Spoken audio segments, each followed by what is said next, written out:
আল্লাহ ডাক দেয়া বলবেন, ও হাবিব, এই যে মাকামে মাহমুদ আপনার সিংহাসন, আপনি মাকামে মাহমুদে বসিয়া যান। মায়ার নবী সিজদায় পড়ে চোখের পানি ছাড়বেন আর বলবেন, মালিক, আমি মাকামে মাহমুদে বসে যাব, আমার উম্মাত গুলা আমার সামনে দিয়ে জাহান্নামে যাবে, সহ্য করতে পারবো না। আল্লাহ বললেন, হাবিব আমার, আপনারে আমি পারমিশন দিয়া দিলাম, যাদের খুশি আপনি বাঁচিয়া বাঁচিয়া জান্নাতে লয়া যান। সুবহানাল্লাহ। এমন কঠিন আওয়াজ সেই দিন মালিক দিবেন, লিমানিল মুলকুল ইয়াউম লিল্লাহিল ওয়াহিদিল কাহ্হার। মালিক ওই দিন রাগান্বিত হয়ে ময়দানে হাজির হয়ে যাবে। সমস্ত জাহান্নামীরা জাহান্নামের আযবের কারণে ভয় পেয়ে যাবে। অর্ধ হাত উপরে যখন সূর্য তাপ, জাহান্নাম জাহান্নাম হুঙ্কার দিতে থাকবে, আওয়াজ দিতে থাকবে, ও মালিক, আমার পেটে বড় ক্ষুধা, আমার খাবার বলা আমারে দিয়া দাও। মায়ার নবী সিজদায় পড়ে কাঁদবেন। মায়ার নবীরে আমার মালিক বলবে, ও মায়ার নবী, মাকামে মাহমুদে বসেন। একবার নয়, দুইবার নয়, তিনবার মায়ার নবীর মাকামে মাহমুদে বসার জন্য মালিক তারে বলবেন। মায়ার নবী বলবে, মালিক, আমি মাকামে মাহমুদে বসতে পারবো না। আমি মাকামে মাহমুদে বসলে আমার উম্মাত গুলারে নাকে বদি যখন ওজন করা হবে, আমার উম্মাতের নাকের পাল্লা যখন হালকা হয়ে যাবে, বদের পাল্লা যখন ভারী হয়ে যাবে, আমি মায়ার নবী আমার সামনে দিয়ে উম্মাত গুলা জাহান্নামে যাবে, সহ্য করতে পারবো না। মায়ার নবী ওই দিন ডাক দেয়া বলবেন, আইনাল জাব্বারিন আইনাল মুতাকাব্বিরুন। ও কই কই, দুনিয়ার মধ্যে রাজা পাইয়া, বাদশাহী পাইয়া, রাজাগিরি পাইয়া, দুনিয়ার মধ্যে প্রধানমন্ত্রী হইয়া, দুনিয়ার মধ্যে মেম্বার চেয়ারম্যান হইয়া কত দাপট দেখাইলি, কই আজকে আসো, আমার সামনে আসো, সামনে আসো। কিতাবের মধ্যে লেখা হয় সমস্ত মানুষগুলো ইয়া নাফসি নাফসি বলতে থাকবে। উম্মতের মধ্যে থেকে কিছু মানুষ হযরত আদম আলাইহিস সালাতু ওয়াস সালামের সামনে যায় হাজির। পয়গম্বর আদমকে ডাক দিয়া বলবে, ও পয়গম্বর আদম, আমরা তো আপনার আদরের সন্তান, আদরের সন্তান। আজকে কিয়ামতের ময়দান বড় ভয়ঙ্কর, আমরা আযাব সহ্য করতে পারি না। ও দয়াময় আমাদের, ও আমাদের পিতা আদম, একটু যান ইয়া মালিককে বলেন বিচারের কার্য যেন শুরু করিয়া দেয়। পয়গম্বর আদম চোখের পানি ফেলবে আর বলবে, ও আমার সন্তানেরা শুনে নাও, আমার মালিক জান্নাতে রেখে আমাকে বললেন, ওয়ালা তাকরাবা হাযিহি শাজারাতা ফাতাকুনা মিনাজ জালিমিন। এরে পয়গম্বর আদম, জান্নাতের সমস্ত ফল খাইবা, সমস্ত কিছু ব্যবহার করবা, সব জায়গা তোমার জন্য উন্মুক্ত করলাম, কিন্তু খবরদার খবরদার এই গাছের নিকটবর্তী হবে না। আমি পয়গম্বর আদম মালিককে ওয়াদা দিলাম, ওয়াদা দেওয়ার পরে ওয়াদা ভঙ্গ করেছি। আজকে মালিকের দরবারে হাজির হওয়ার সাহস আমার নাই, সমর্থ আমার নাই, আমার দিলে বড় ভয়, আমি মালিকের দরবারে যে হাজির হইতে পারবো না। তোমরা যাও পয়গম্বর নূহের কাছে, উম্মতের দৌড়ায়া পয়গম্বর নূহের কাছে হাজির। পয়গম্বর নূহকে বলবে, ও পয়গম্বর নূহ, আপনি একটু মালিকের কাছে যায় বলেন মালিক যেন বিচারের কার্য শুরু করিয়া দেয়। পয়গম্বর নূহ বলবে, ও উম্মতের দল, আমি যখন দুনিয়ার মধ্যে ছিলাম 950 বছর দাওয়াত দিলাম। 950 বছর দাওয়াত দেওয়ার পর আমার উম্মত যখন আমার কথা শুনলো না, আমি দুনিয়াতে থেকেই আমি মালিকের কাছে দোয়া করেছিলাম। মালিক আবার দোয়া কবুল করে বললেন, ও পয়গম্বর নূহ, একটা কিস্তি বানাও, একটা নৌকা বানায়া ফেলাও। নৌকা বানায়া ওই নৌকার মধ্যে উঠাবা কাদের? যাদের ঈমান আছে তাদেরকে শুধু উঠাবা, বেঈমানদের উঠাইতে পারবা না। ওই দিন দুনিয়ার মধ্যে আমার একটা সন্তান ছিল, নাম কিনান। যখন ওই কিনান পানির মধ্যে ডুবিয়া যাইতে লাগলো, আমি মালিককে বললাম, ও মালিক, সমস্ত উম্মত গুলা ডুবিয়া গেছে, কোনো আফসোস নাই, কিন্তু আমার কলিজার টুকরা কেনান রে তুমি ডুবাইও না। মালিক বললেন, ও নূহ, তুই যদি সন্তান রে তোমার নৌকাতে উঠাও, তোমার নবুয়তের দরজা বন্ধ হয়ে যাবে, কাটিয়ে দেওয়া হবে। আমার মালিক ওই দিন আমি মালিকের কাছে দোয়া করে দোয়া দিলাম, আমার সন্তানের জন্য মালিক দোয়া কবুল করলো না। আজকে আমি মালিকের সামনে দাঁড়াইতে পারবো না, তোমরা চলিয়া যাও পয়গম্বর মূসার কাছে। পয়গম্বর মূসা বলবেন, উম্মতের দল, আজকে আমি মালিকের দরবারে দাঁড়াইতে পারবো না। আমি এইরকম বারে এক কিবদিয়ার একটা স্বর দিয়া দুনিয়া থেকে বিদায় করে দিলাম। আমি মালিকের নাফরমানি করিয়া ফেলাইছি, আমি মালিকের সামনে দাঁড়াইতে পারবো না, সাহস আমার হবে না। দৌড়ায় যাবে পয়গম্বর ইব্রাহিমের কাছে।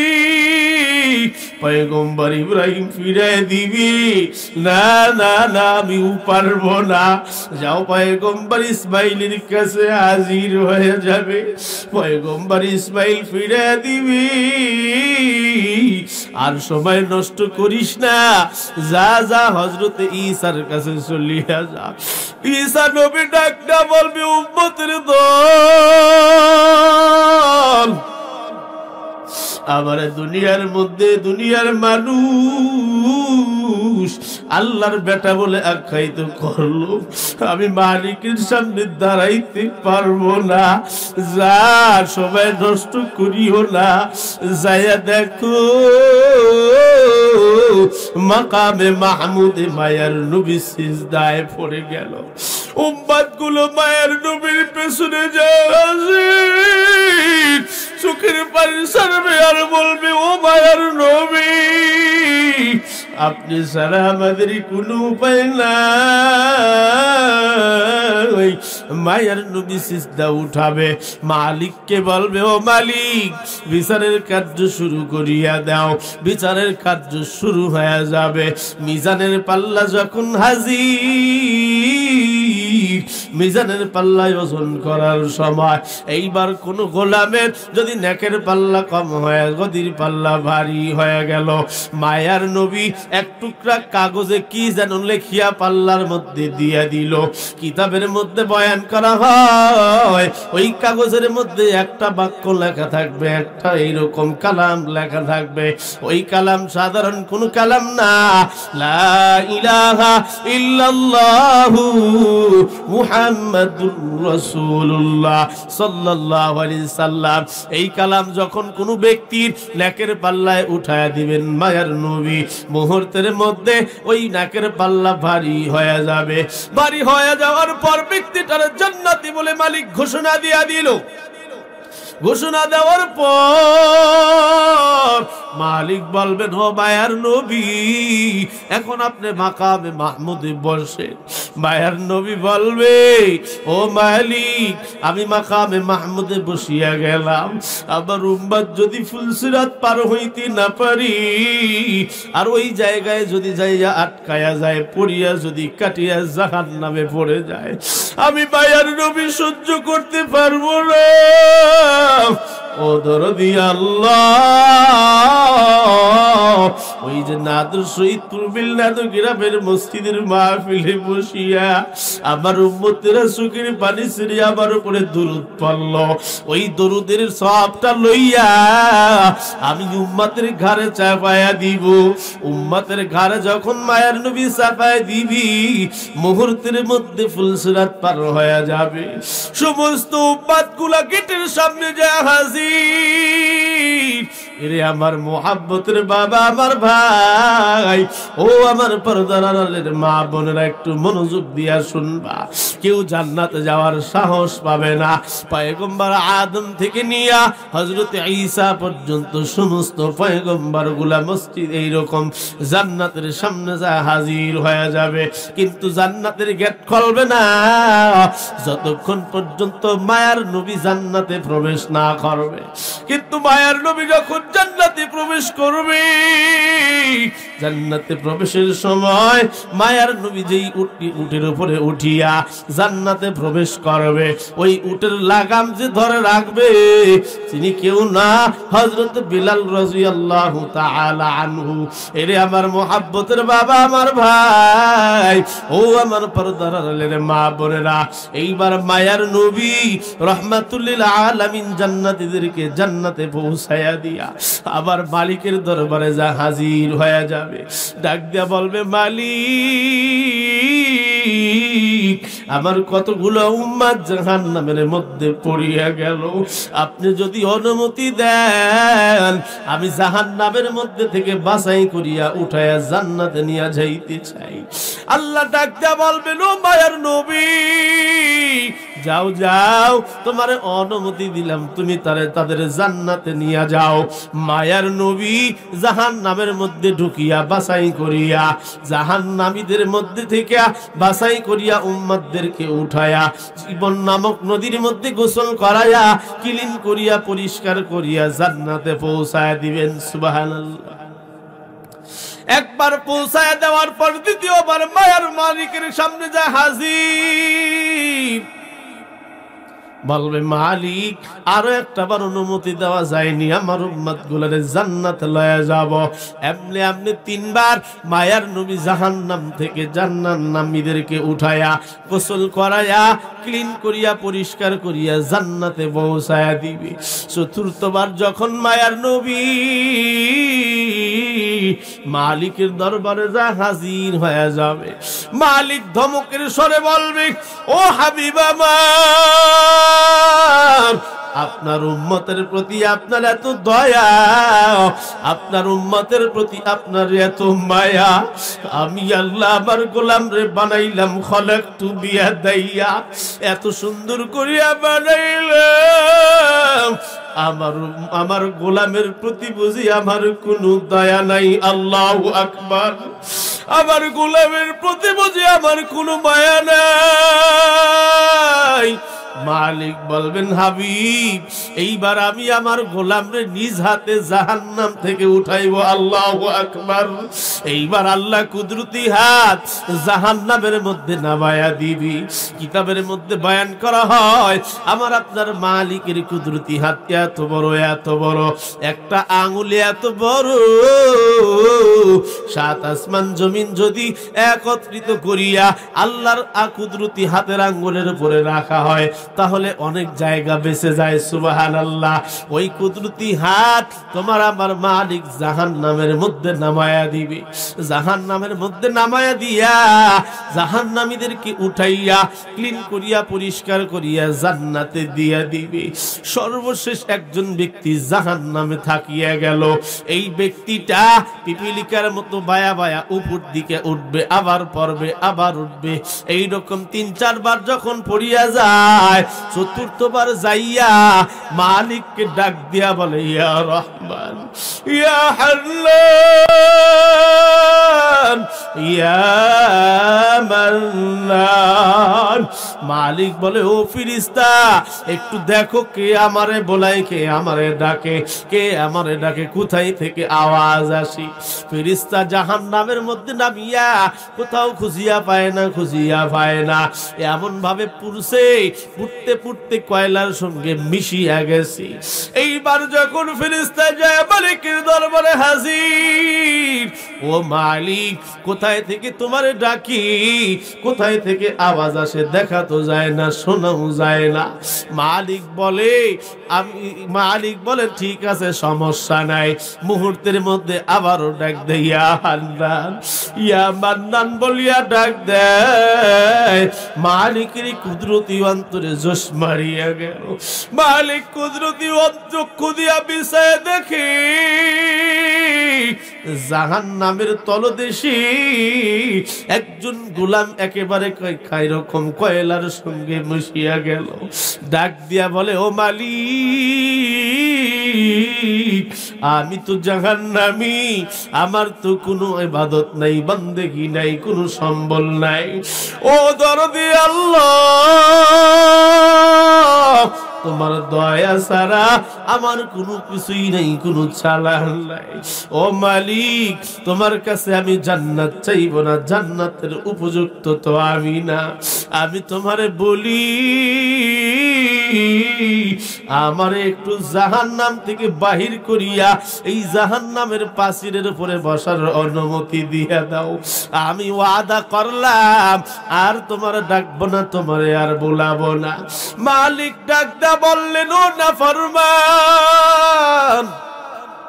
ঠিক আছে তোর কথা মানলাম, কিন্তু দ্বিতীয়বার কিন্তু আমারে আর ডাক দিবা না, আমারে আর বলাবা না। ঠিক আছে উঠায়া দিল। মালিক গোলাম রে উঠায়া জাহান্নামের পাচিরের উপরে বসায়া দিল। বসায়া দেওয়ার পর পা দুইটা ছিল জাহান্নামের ভিতরে, পিঠটা ছিল জাহান্নামের বাহিরে। এইবার কিছুক্ষণের মধ্যে যখন পায়ের মধ্যে প্রচন্ড তাপ লেগে গেল, হঠাৎ করিয়া জবান দিয়া বের হয়ে গেল ইয়া মান্নান, ইয়া হান্নান বলিয়া ডাক দেয়। মালিক বলে নাফরমান কেন আমারে আবার ডাকো, কেন আমারে আবার বুলাও? তুই না ওয়াদা দিলি, তুই তো আমারে আর ডাকবি না, তুই কেন আবার আমারে ডাকো, কেন আমারে আবার বুলাও? মালিককে ডাক দিয়া বলে ও মালিক প্রচন্ড গরম, পায়ে তাপ লাগে, আঁচ লাগে, সহ্য হয় না। আমার পাটা যদি একটু ঘুরানোর অনুমতি দিতা, আমার পাটা একটু জাহান্নাম থেকে বাহির করতাম। মায়ার দয়াময় মালিক আল্লাহ বলবে গোলাম যা বাহির করিয়া দিলাম। এইবার পিঠটা যখন জাহান্নামের মধ্যে চলিয়া গেল, কিছুক্ষণের মধ্যে পিঠে যখন আঁচ লাগা শুরু হয়ে গেছে, তাপ লাগা শুরু হয়ে গেল। এরে আমার মহাব্বতের বাবা, আমার ভাই, চৈত্র মাসে যদি এইরকম চড়ার মধ্যে জমির মধ্যে কেউ কাজ করতে যায় খালি গায়ে, তার পিঠে কিন্তু প্রচন্ড তাপ লাগবে, আঘাত লাগবে, সহ্য করতে পারবে না, পাগল হয়ে যাবে, বেহুশ হয়ে যাবে। এইবার ব্যক্তি গোলাম ডাক দিয়া বলবে ও মালিক, ওই যে তাকায় দেখা যায় ছোট্ট একটা বট গাছের মতো একটা বৃক্ষ দেখা যায়, গাছ দেখা যায়, আমি তো জান্নাতে যাওয়ার উপযুক্ত নয়। ও মালিক আমারে যদি একটু ওই গাছের নিচে বসার অনুমতি দিতা, আমার পিঠে বড় তাপ লাগি, আমি সহ্য করতে পারি না, কষ্ট, বড় কষ্ট হয়, আমার বড় কষ্ট হয়। মালিক বলবে ও নাফরমান তুই তো ওয়াদা দিলি আমারে আর বুলাবি না, আমারে আর ডাকবি না, কেন আমারে আবার ডাকো? মালিককে এই কথা বলার পর মালিক ডাক দেয়া বলে গোলাম অনুমতি দিলাম, তবে শর্ত আমারে কিন্তু আর ডাক দিতে পারবা না। আবার ওয়াদা দিল, কসম খাইলো ডাকবে না। এরে আমার মহাব্বতের বাবা, আমার ভাই, ওই মালিকের ইবাদত করিয়া যদি কবরে না যাইতে পারো, মায়ার নবী বলেন ও সাহাবায়ে কেরামের দল, ওই কবর এমন একটা জায়গা, যেই জায়গায় আমল সারা গেলে, ঈমান সারা গেলে, ওই কবরের দুই পাশের মাটি এমন জোরে চাপ মারবে, এক পাশের মাটি অন্য পাশের মাটিকে এমন ভাবে চাপ মারবে 360টা হাড় মুহূর্তের মধ্যে গুঁড়ো হয়ে যাবে। মায়ার নবী রাহমাতুল লিল আলামিন একদিন সাহাবী কেরামদেরকে লইয়া একজন আনসার সাহাবীর জানাজার দিকে রওনা। প্রতিমধ্যে বাসতলায় দেখে কবর খনন করা হয়। মায়ার নবী কবরের পাশে যায় বসে গেলেন। কবরের পাশে বসার পর সমস্ত সাহাবায়ে কেরাম তার সামনে যায় বসে গেল। মায়ার নবী কবরের দিকে তাকায় কিন্তু মাথা উপরে উঠায় না। এইরকম সাহাবায়ে কেরামদের চোখের মধ্যে পানি। মায়ার নবী কেন মাথা উঠায় না? মায়ার নবীর হাতে শ্রেণীর মুরব্বী আছে যারা লাঠি ব্যবহার করে, সময় পাইলেই গল্পের তলে এমনি এমনি ফাঁকাফাঁকি করে। এরে আমার মোহাব্বতের বাবা, আমার ভাই, ও আমার পর্দার আড়ালের মা বোনেরা, এইবার মায়ার নবী মাথা আসমানের দিকে উঠাইয়া বললেন, ও সাহাবায়ে কেরামের দল, মালিকের কাছে এই কবর থেকে পানা চাও, জাহান্নামের আযাব থেকে পানা চাও। প্রত্যেক দিন প্রতিনিয়ত দোয়া করো। কবর কিন্তু বলে আনা বাইতুল ওয়াহদা, আমি কিন্তু একাকীর ঘর, আমার মধ্যে আসলে হিসাব করিয়ে আইসো। কবর আওয়াজ দেয়া বলে, ও দুনিয়ার মানুষ, আনা বাইতুদ্দুদ, আমি কিন্তু পোকামাকড়ের ঘর, আমার মধ্যে আসলে হিসাব করিয়ে হাসিও। কবর ডাক দিয়ে বলে, আনা বাইতুত্তুর, আমি কিন্তু মাটির ঘর, আমার মধ্যে আসলে কিন্তু হিসাব করিয়ে হাসিও। আমি কিন্তু অন্ধকার ঘর, আমার মধ্যে আসবা, হিসাব করিয়ে আসো, হিসাব করিয়ে আসো। এই পর্দার আড়ালের মা, ও আমার কলিজার টুকরা বোন, একটু মনোযোগ দিয়া শুনবা। মায়ার নবী বলেন, ইয়া ফাতেমা আনকিযি নাফসাকে মিনান নার, ও ফাতিমা, কবর কিন্তু বড় কঠিন জায়গা, বড় ভয়ানক জায়গা। যেই জায়গায় আমি নবীর পরিচয় চলবে না, তোমার সন্তান ইমাম হাসান হুসাইনের পরিচয় চলবে না, যেই জায়গায় আলীর পরিচয় চলবে না, ওই জায়গায় কিন্তু আমল ছাড়া কোনো উপায় থাকবে না, কোনো উপায় থাকবে না। মাটির কবর কিন্তু আমল ছাড়া তোমারে গ্রহণ করবে না। ও মা, যদি মায়ার নবীর মেয়ে ফাতেমার ব্যাপারে কবর এত হুঁশিয়ারি হয়ে যায়, তুমি আমি কোন অবস্থায় হব? তোমার আমার অবস্থা। তুমি কেন পর্দায় চলতে চাও না? তুমি কেন টিভি সিবির মধ্যে বসিয়া গেলা? তুমি কেন নামাজে বসো না? এরে বাবা, এ আমার মা ও আমার বোন, এমন একটা সময় দুনিয়াতে ছিল সুবে সাদেকের সময়, প্রতি বাড়ি থেকে কোরআনের তেলাওয়াত আসতো। আজকে কোরআনের তেলাওয়াত নাই, আজকে নামাজ নাই, পর্দা পুশিদা নাই, হক পথে চলা নাই, আল্লাহর বিধি বিধান মতে চলা নাই। এরে বাবা, কেন এত গজব? মালিক বলেন, জাহারাল ফাসাদু ফিল বাররি ওয়াল বাহরি বিমা কাসাবাত আইদিন নাস। এরে গোলাম, তোমাদের উপরে যে আযাব গজব হয়, এই আযাব গজব হইল তোমাদের হাতের ফসল। এরে আমার মোহাব্বতের বাবা, আমার ভাই, ও আমার পর্দার আড়ালের মা বোনেরা, আল্লাহ রাব্বুল আলামিন কিয়ামতের ময়দানের বিচারের পর এই গোলামকে ওই গাছের নিকটে বসায়া রাখবেন। বসায়া কি করবেন? এরপরে কোথায় দিবেন, কি দিবেন না বলেন তো? ঘটনা শোনার দরকার আছে না নাই? কথা বলে না, আছে না নাই? ঘটনা যদি শুনতে চান 5 মিনিট মসজিদের জন্য আমি হাত বাড়ায় দিব। উঠে যাবেন না তো? আবার যাবেন না তো? ইনশাআল্লাহ উঠবো না। আখিরি মোনাজাত পর্যন্ত কারা কারা থাকবো? 2 হাত আল্লাহকে দেখায় দেই। নারে তাকবীর। আল্লাহ আমাদের সকলকে কবুল করুন, আমিন। আল্লাহ যা কিছু শুনলাম সকলকে আমল করার তৌফিক দান করুন, বলি আমিন।